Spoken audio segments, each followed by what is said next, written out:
coronavírus, a Secretaria de Saúde encomendou 300 respiradores da MHS Produtos e Serviços.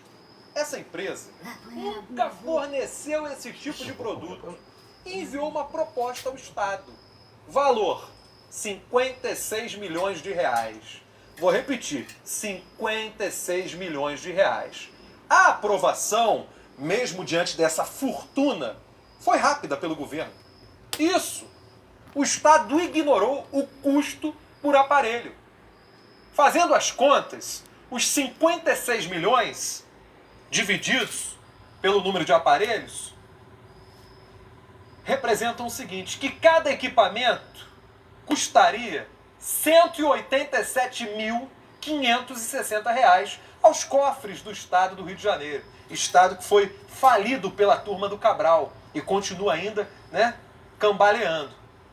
Quer dizer, esse valor, ele simplesmente é 4 vezes maior do que efetivamente vale um respirador. E a história não para por aí. A promessa da MHS era entregar 100 equipamentos em até 5 dias. E o restante, 10 dias depois. Os respiradores não foram entregues até agora pela empresa ao governo do Rio de Janeiro. O contrato, portanto, não foi cumprido. Os detalhes não param. O sócio majoritário dessa empresa é um jovem de 19 anos, um garoto de 19 anos. Vendeu 56 milhões para o Estado e não entregou. Guilherme Cismil Guerra é o nome dele. Assim que o Ministério Público entrou no caso, o pai do Guilherme, o Glauco Guerra, assumiu a administração do negócio. Glauco é um ex-funcionário da Receita Federal. O Ministério Público do Rio de Janeiro informou que está investigando o caso, ainda na fase de levantamento de dados. O MP disse ainda que a Secretaria Estadual de Saúde não está respondendo aos ofícios enviados. Governador Wilson Witzel, o senhor, como um ex-juiz, não pode admitir que um integrante do seu governo desrespeite o Ministério Público, com quem o senhor trabalhou por muito tempo. Ou eu estou errado?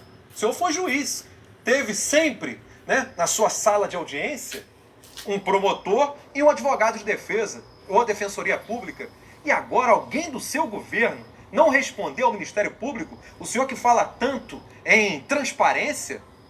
Pelo amor de Deus, governador Wilson Witzel, o mínimo é explicar. O mínimo que o Estado tem que fazer agora é explicar. O Tribunal de Contas do Estado do Rio de Janeiro determinou mais transparência na contratação de empresas durante a pandemia e disse que a Secretaria precisa informar de fato todos os contratos e pagamentos realizados em um prazo de 10 dias. Eu vou falar uma coisa.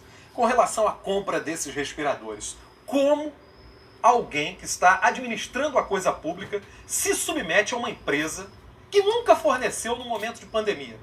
A escolha foi completamente equivocada, porque num momento de caos, o Estado tem que fazer exatamente o contrário. Tem que procurar quem mais entende do assunto para ter certeza de que vai receber.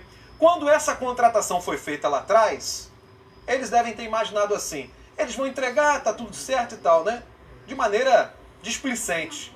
Agora, os respiradores não chegaram. Sabe o que vai acontecer? Além dessa suspeita de superfaturamento, há uma outra questão.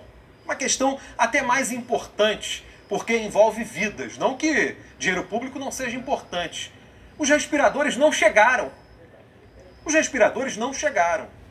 E aí, se nos próximos dias várias pessoas precisarem dos equipamentos, infelizmente, a gente terá óbitos que poderiam ter sido evitados. E eu quero saber o seguinte, quem vai responder por essas mortes? Essa é a pergunta. Quem vai responder por essas mortes? Porque, veja bem, se essa empresa cobrou caro e os respiradores tivessem chegados, o Estado poderia se recusar a fazer o pagamento, pagar uma parte que achava justa e discutir na justiça o superfaturamento. Salvaria as pessoas. Mas nem isso, porque a empresa não entregou.